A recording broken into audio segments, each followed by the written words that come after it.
This is Gemara in Kiddushin, Daf Samoch Tes, another exciting day in the world of Daf Yomi. As Baruch Hashem, we wrap up the third parak and we move on to the final parak here in Meseches Kiddushin, Daf Samoch Tes. And once again, our mind and our heart is with Achenu Kol Beis Yisrael as we dedicate the ultimate schos, the schos HaTorah. There should be Megan for Kol Achenu Kol Beis Yisrael. We're holding on Samaches Amid Beis, 3 lines from the bottom, in which we're in the middle of a bit of a lengthy discussion. We had to sort of pull up in the middle over here.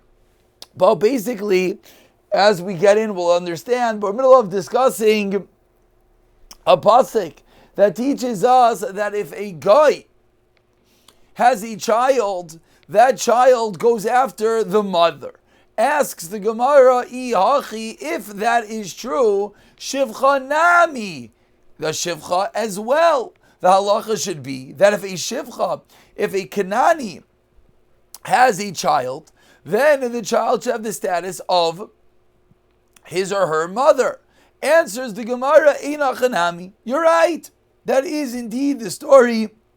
Says the Gemara, if that's true, Elo Isha v'Yaladeha Ti'aladinel Amali. So we have an extra pasuk. So it says the Gemara, why do we need this pasuk which says explicitly that the child goes after the mother, if we know that this is the rule learned out for the previous pasuk? What do we need it for? Lichnetanya.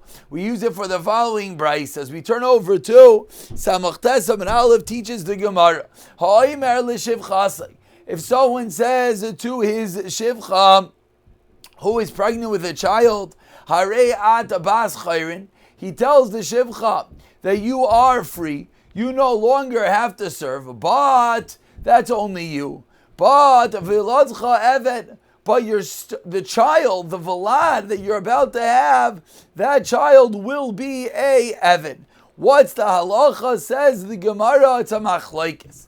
Havlad k'moisa, divrei Rav Yosi. Rav Yosi holds the Vlad has the same status as her, meaning the Vlad as well is considered to be free.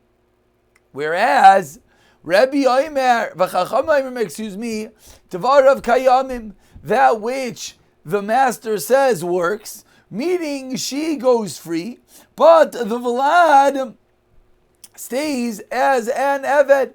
She is a Bas Chayrin, but the Vladcha is an Evet. That's the machlekes Rav Yosi and the Chachamim. Why? Where do the Chachamim get this din that Dvarin Kayamim? Misham Shenemar. We get this from the pasuk that says, our pasuk that we're discussing, that it goes to the master. Says the Gemara, my Talmudah, what do you mean? According to the Chachamim, Dvarim Kayamim, that V'ladcha Evet, says Amar Rav Ad Rav Yosi Aglili. We're going with Rav Yosi Aglili Tiela now that the Vlad will be Kamaisam, that the Vlad indeed goes free like the mother. That's what we learn out from the pasuk, and therefore we do not have any extra psukim. We continue with a Mishnah. Reb Tarfin Omer.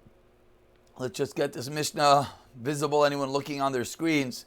Reb Tarfin Omer teaches Rebbe Tarfin, Yecholin Mamzerin Li Taher. Once we're on the topic of different people, of different yichos challenges, says Reb Tarfin, I'm going to give you a way that one who is a mamzer could take care of his mamzeris.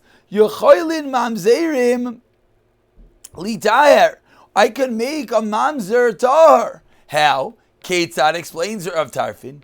Mamzer shenasav shivcha. What happens if a mamzer marries a shivcha? The halacha is havalad eved. The valad is going to be like the mother, like the shivcha, meaning the valad will have a status of an eved. So when that child is sheyishachrer, then if the child is freed, Nimsa haben, the child will go ben chayrin. So says Rav Tarfin, based on all the aforementioned rules, we have a Gevaldika Eitzah. We have a mamzer, we want to fix it. So what do? He goes and he marries a shivcha. The child has the status of the mommy of the shivcha. The child has the status of a eved. If the child is freed, what happens now? The child is a regular Yisrael. Rav Eliezer Aimer, no, hariza eved mamzer. The child retains its status of a mamzer, just an eved mamzer. Asks the Gemara, perhaps the obvious kasha if we think about it. Rav Tarfin is suggesting that a yid, a mamzer, marry a shivcha. Ask the Gemara, Bailu, Rav Tarfin lechatchila kamar, or diavad kamar. Is this allowed? Are we allowed? It's true. We feel bad for this mamzer. We feel bad for this person. He did nothing wrong. His parents did something incorrect, and he has the status of a mamzer. I got it. But because of that, we're going to allow him to be over an iser. We're going to allow him to marry a shivcha. As Rashi points out, the pasuk lo yikadesh b'Yisrael kosher ksiv v'loy b'mamzer. Maybe the only time you're not allowed to marry a shivcha is if you're a kosher. But maybe if you're a mamzer, even lechatchila Rav Tarfin allows this. Oy b'diavad. Or is Rav Tarfin just telling us that if the mamzer did this, it would work based on the rules that the child goes after the mother. Child's free, the child's a regular yid, but he can't, of course, do this lechatchila. Says the Gemara, Tashma, let's prove this. Amar Rav Tarfin. They said to Rav Tarfin, Tiharta as azcharim, v'loi tiharta as anakevais. Rav Tarfin, you only helped the males, mamzerim. You didn't help the female mamzerais. Why not? Why don't you say the same suggestion for the mamzeris? And if Rav Tarfin was making a suggestion, mamzeris na'amiti nasiv la'avda. So why didn't Rav Tarfin suggest that a female mamzer marry an eved and thereby make the same story to matter the child? Says the Gemara, nothing doing, because eved ain't lo chayis and eved has no yichos. So if the mamzeris marries the eved, it's not going to work, because the child, of course, will still be a mamzer. Tashema, another proof. There was a mamzer of Amar Lei, and Rav Silnai said, if you would have came to me, I would have given you an eitzah that your child could have been tar. So yeah, if you're going to tell me that this whole eitzah is lechatchila shapir, then I understand what Rav Silnai is saying.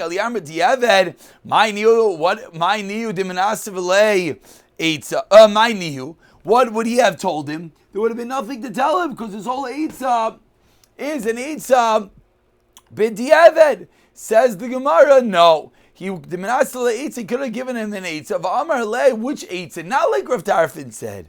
V'amar lei, he could have said, zil ganoif, go and steal. And then, v'izdaven b'evid ivri, you'll be sold as an evid ivri. And that would be the eitzah to permit, that would be an eitzah to create the story, even quoting kol lechatchila, but not going with Rav Tarfin. Says the Gemara, 1 second, B'sheder Rav Salai Evid Ivri mihave. Evid Ivri was only at a time of Bezdin, only at a time of Beis HaMikdash. In the years of Rav Salai, was there really Evid Ivri's Vamar Marba Mar taught us, Ein Evid Ivri Noyig, El Bizman, She'yovel Noyig. And the years of Rav Simlai, it was not true. So Rav Simlai is telling us, what? Go steal, be sold as an Evid Ivri. It doesn't exist because there's no Evid Ivri. Elolav Shema Mina concludes the Gemara. Rav Tarfin lechatchila kamar Shema Mina. So must be for the fact Rav Simlai said I would give an eitzah. Must be that Rav Simlai learned to Rav Tarfin. He's saying that you even allowed to do this lechatchila, and that was the eitzah he would have given. Amar Rav Yehuda Amar Shmuel Halachat Rav Tarfin. That is indeed how we paskin. So if there is a mamzer that wants to take care of his mamzeris, he can marry a shivcha. The child would be an eved, and then when that child is freed, he is kosher. We continue wrapping up the parak. Says the Gemara, 5 lines from the end of the parak. Rav Elazar Aimer Hariza Eved Mamzer. So Rav Elazar argued on the Chachamim on Rav Tarfin in the Mishnah, and he said this eitzah doesn't work. Amar Rav Elazar. So says Rav Eliezer. So Amar Rav Elazar, my time with Rav Eliezer. Where did Rav Eliezer get this from? To Amar Kra says the pasuk Loi. It says Loi, which we learn out to mean Holach Achar Psuloi.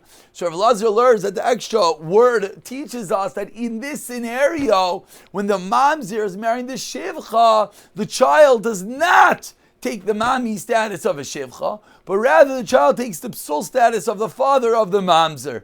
V'Rabbanan. What did the Rabbanan say? Who be Yisrael shenas a mamzeris? No, that's only if the mother is a mamzer. That's when we say that.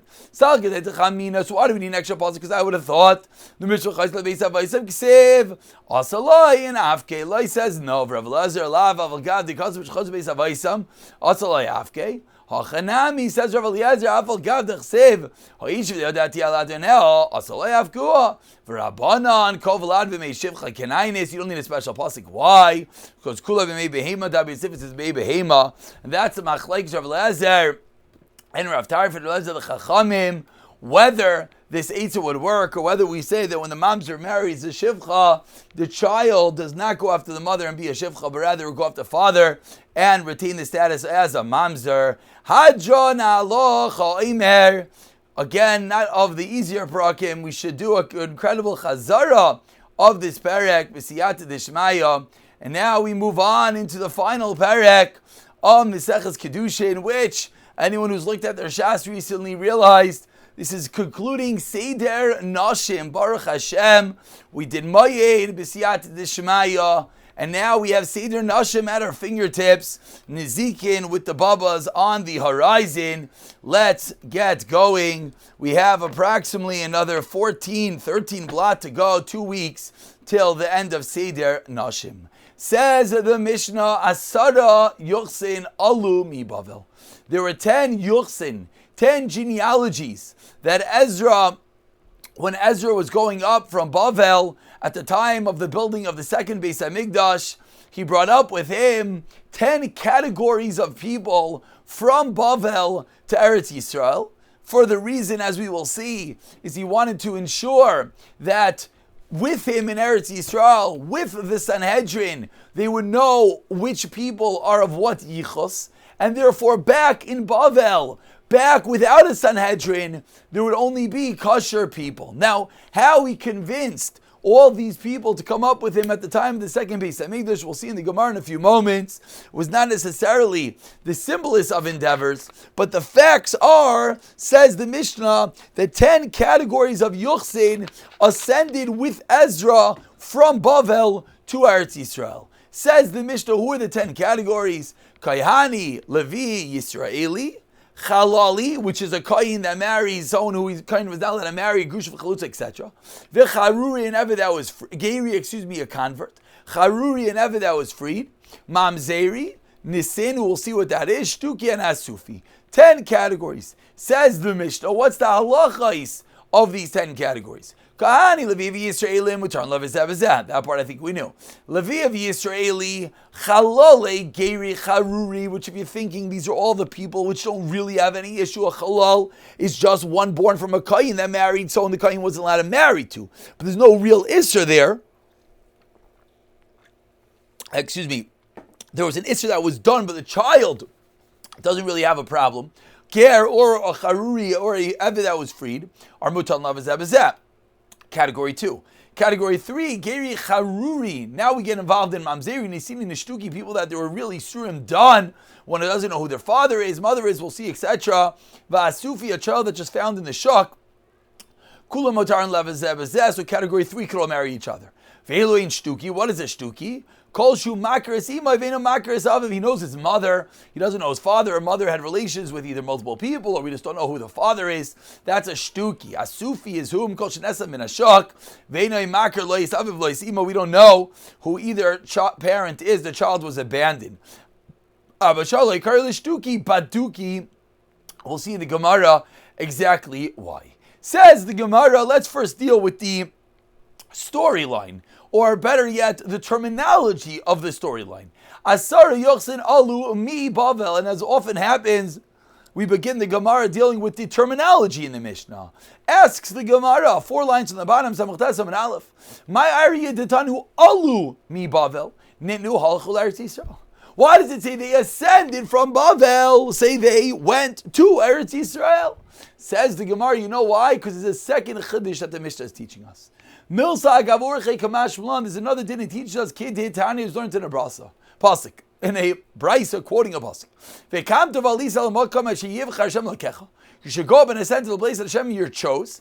Melami, what does this teach us? Shebeis HaMikdash Gavoa Mikol Eretz Yisrael. Beis Hamikdash was on the highest point of Eretz Yisrael, and Eretz Yisrael is Gavai Mikol Aratzos, is the height of all the lands. So says the Mishnah, they were alu, they went up. Because whenever you're going to Eretz Yisrael, you are ascending. Says the Gemara, I understand the Beis Hamikdash is taller than all of Eretz Yisrael. We learned that out from the pasuk that says, as we turn over to Samach Testament Beis, Divrei Rivash Isharecha V'kamta V'alisa, says V'kamta V'alisa El Eretz Yisrael. But how do we know that Eretz Yisrael is Gavaya Mikol Aratzos? Minolan. From where do we learn that Eretz Yisrael is taller than all other lands? Explains the Gemara. You know where we know from. Tersev says the pasuk L'cheinine Yamim B'Amnam Hashem, the days are coming, says Hashem. Lo ye Amar Oid, you will not say anymore. Chay Hashem Asher Helos B'nei Yisrael Me'eretz Mitzrayim. We will not give Hashem the accolade that He is the God that took us from Eretz Mitzrayim, which of course was the ultimate redemption in the previous exile. But rather, what are we going to say in the future? Rather, Kim Chay Hashem Shehela, that He brought us up, Vesher Hevi, and that He will bring us as Bnei Yisrael, May Eretz Safain, from the lands of the north, and Mikol Aratzos, and from all the lands, Asher Yidachtim Sham, that we are oppressed over there. So what do we see? We see that it's Hela, the pasuk says. We see that we're going to Mirz Hashem, be with the coming of the Mashiach, we're going to be Hela. So proves the Gemara from the Eretz Safain V'chulu. So proves the Gemara that clearly, if we're going up, that means Eretz Yisrael is higher than everywhere else. Continues asking the Gemara, 4 lines from the wide lines. My Arya detanu alu mi Bavel ninu alu le'Eretz Yisrael. Okay, so now we know why the word alu is used, because alu is teaching us this unique chiddush. Not unique chiddush, but it's teaching us this din that Beis Hamikdash is higher than Eretz Yisrael. Eretz Yisrael is higher than the rest of the world. So when you go to Eretz Yisrael, you're alu aliyah. Wonderful. But ask the Gemara, why does it say alu me Bavel? Say alu li Eretz Yisrael. Talk about the destination. Answers the Gemara, Masayele, the Rav Elazar. This is a riot, Rav Elazar to Amar. Rav Elazar teaches us, Rav Elazar, loy alu Ezra mi Bavel. Ezra did not go up from Bavel until he made like a fine, pure flour, and then he ascended.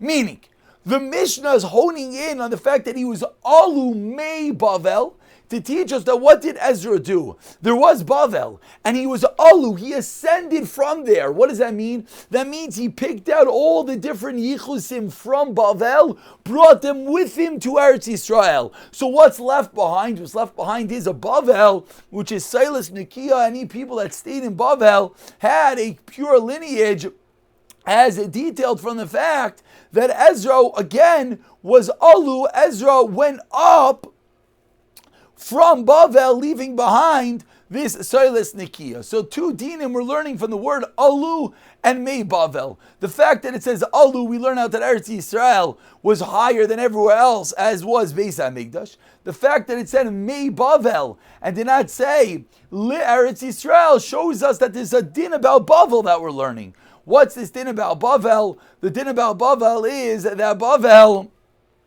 was left behind a pure land, as Ezra took all the different yichusim with him, so anyone that was left behind was assumed to be kosher. And as we'll see, for the simple reason that in Eretz Yisrael, there's going to be the Sanhedrin Gedalah. So we're going to be able to figure out what everyone's status is. But those that are left behind in Bavel, we don't know. And how's anyone going to know who to marry? And that's the reason why in Bavel, you wanted to make sure to leave them perfectly pure, to not have any issues. Itmar. Says the Gemara on the first wide line, Samachtas Amr Beis. Abaya Amar Alume Alehem Tanan, Vrava Amar He'elum Tanan. A fundamental machlek as Abaya and Rava in the storyline of all these Asara Yuchsin that Ezra took up with him. Did he have to force the people to go, or did they go on their own? Abaya says they went on their own. Rava says they were forced. The Kamifliki says the Gemara b'd Rav Elazar, and this is in direct dispute of the din of Rav Elazar that we just quoted. Explains the Gemara. Da'amar Rav Elazar lo Allah Ezra mi Bavel ad sheyaseh kisolis nikiya v'Allah, till he left behind pure flour, only people that were kosher. So Abaya less late Rav Elazar. Abaya says they went up on their own. Since they went up on their own, who went up? A conglomerate of people. But not necessarily did every single person of each yichus come up, but rather there certainly were people left behind that had questionable yichus. So Abaya doesn't hold the Rav Elazar, because Rav Elazar says everyone left behind was fine. Abaya says no, Ezra went up, whoever wanted to go with him went. Those were the Asar Yochsin, and they went. Let's see the contrast, and it'll make it easier to understand. Third white line, Rava Islay to Rav Elazar. Rava holds a Rav Elazar. Rava holds Ezra forced the people to go. So if he forced them to go, what that means is he ensured that every chalal, every mamzer, every nisin, every single category of those peoples came with him, thereby leaving behind what? A soilus nikia, pure flour. And that's what it means that Rav Elazar holds that Ezra went up to Rava, leaving behind the flying flour. So Rava is laid to Rav Elazar, Abaya less laid to Rav Elazar. Iba Yisema, second way of learning this machlaik as the kuliyama. Really, everyone holds this later Rav Elazar. Everyone holds that those in Bavel left behind were pure. Rather, this is the machlaikas, says the Gemara. Afrishinu Abaya holds that they separated those who were not kosher, meaning Ezra came along, Ezra categorized all the people, then they went up on their own, they didn't have to be forced the next level. Umar Savar and Rava holds, no, Parkachayu, Asukinu, they all had to be forced to go up with him. So says the Gemara, according to Bandamar, it says they went on their own, Hanidam Rav Yudam Shmuel, I understand, they didn't Rav Yudam Shmuel that says,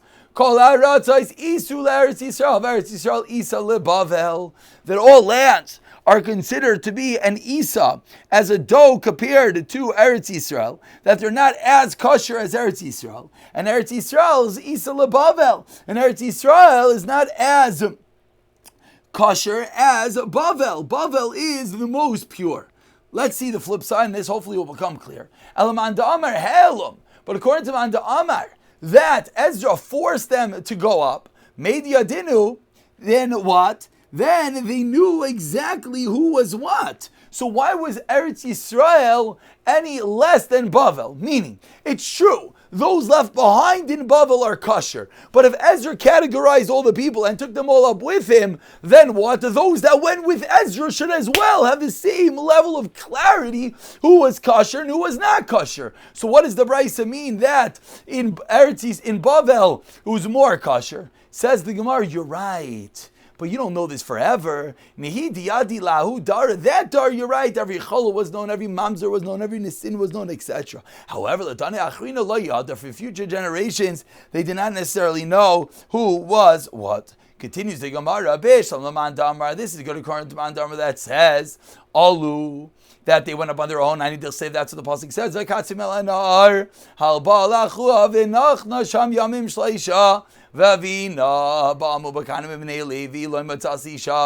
they sat at the river, and Ezra sifted through all of them and realized, we have no Levium with us. But according to Mandamar, that says that Ezra forced people to go out with him. He knew exactly who was with him. So what does it mean? He's sitting by the river trying to figure out where the Levium are? Says the Gemara, you're right. Ezra was only Zahir, Ezra only particular and forceful for those who were apostle to make sure he left behind the sifted flour, but didn't necessarily make sure that every Kayin Levi Yisrael was with him. Therefore, that's when he only realized at the river that there were no Levium. And we continue, says the Gemara, Kahani, Levi, Yisraeli, the first din in the Mishnah, that they are all allowed to marry each other. Minolan, for it, we know this from this Liku. Minal and Disaliku. Where do we know that they all went up to Eretz Yisrael?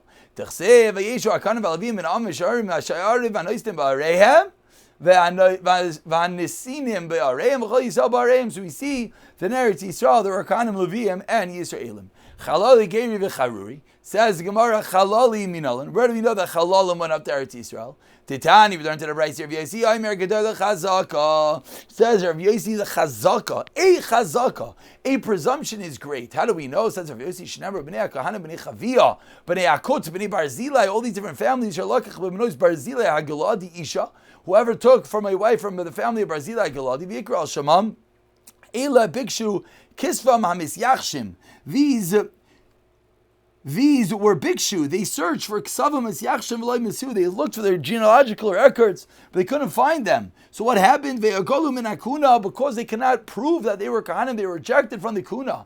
Vayomer Tarshasa lahem, and Tarshasa told them, Asher lo yachlu, you can't prove you're a Kayin, so you should not eat anymore. This is in Eretz Yisrael during this man of the second Beis Hamikdash after Ezra brought up all these people, and these families cannot prove they were Kohanim. Said Ezra, said Tarshasa, excuse me, lo yachlu mikache hakadashim. Ad amoin kayin l'urin, you're not allowed to eat from kodesh hakadashim until the kayin gadol goes to the urim v'tumim va'amar lahem arei atem b'cheskasim, until the kayin gadol can then go and prove that you are in your chazaka. Excuse me. Till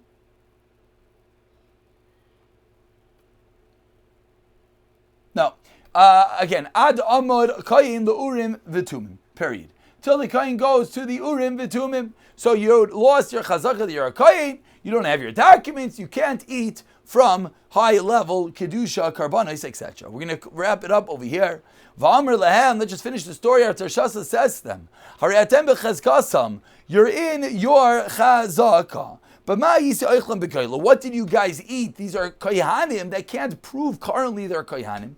So what did you eat when you were in Galus, when you were in Bavel? Bekache agvol, you ate dirabanan dika kachim. Afkan, so says that Tarshasa to these people now as well. Nami bekache agvol. You could eat dirabanan kachim. You just can't eat deraisa kache kachim. Says the Gemara, Ulaman Da'amar. Now, we're bringing up a new machlekes, a machlekes that we had in Ksubis, that says, Malam Mitruma Liyochsen. It's a debate that if you see a Kayin eating Truma, could you assume that he's a full-fledged Kayin and marry him into Kuna, assuming that such a person is a kosher Kayin?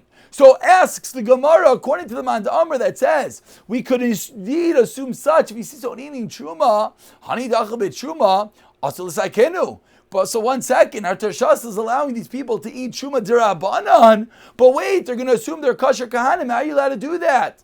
Answers the Gemara, Shani Asam Dereya Chazkasayu. They had a reisa on their chazaka, because people saw that they weren't eating Shuma Deraisa, so therefore no one would assume that they're actually full-fledged kahanim. Says the Gemara, but if that's Shuva Lamai Gedol Chazaka, what did Rav Yosi mean when he says Gedol Chazaka? Explains the Gemara. Demeikara because originally when they ate Truma Bigvul in Bavel, it only had the status of the Rabbanan. He's allowing them to eat Truma, which now in Eretz Yisrael has a din of a Daraisa. It's true, he's not letting them eat Kachim, but there still is an elevation in their status in that which they are eating has a higher level of sanctity in Truma Darais. Teretz number one. By same another Teretz, they only eat Truma Darabanan, but Daraisa loy achel. So what's the Gedel Chazak of Chemaskanu b'Truma liyochsin? When did we allow one to be elevated for yochsin when you see him eating Truma is only midaraisa? But the midarabanan loy maskinu, we always checked into midarabanan, therefore there's no concern. Iyachim ay Gedel Chazaka. So what's the great Chazaka? Says the Gemara, Demeikar lek lemigzar mishum Truma deraisa. B'sav avagav dik lemigzar mishum Truma deraisa b'darabanan achal b'deraisa loy achal. Even though maybe we should have made a gezerah, we should have said 1 second, we shouldn't even let them eat Truma derabanan. No, we didn't make such a gezerah. From the Pesukim, it sounds like 4 lines to the bottom. They only didn't eat from kachei kachim. They ate from everything else. So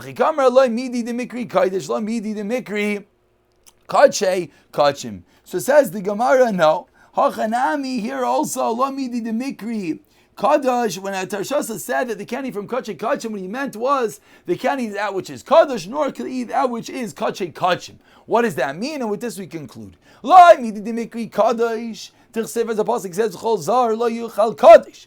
V'lamidi the mikri kachay kachem namar kro bas koin ksiel ish zar he betrumas hakachem lo seyachel v'amar mar. And what does this mean? B'moiram min hakachem. This means that which is separated from the kachem lo seyachel. They cannot be eaten. So therefore, we see both kachem and kachem were two different items which you're not allowed to eat, all coined as one of kachem by Arter Shasa. Pick it off on the top line on Daf Ayin in the next year. B'siyata de Shmaya.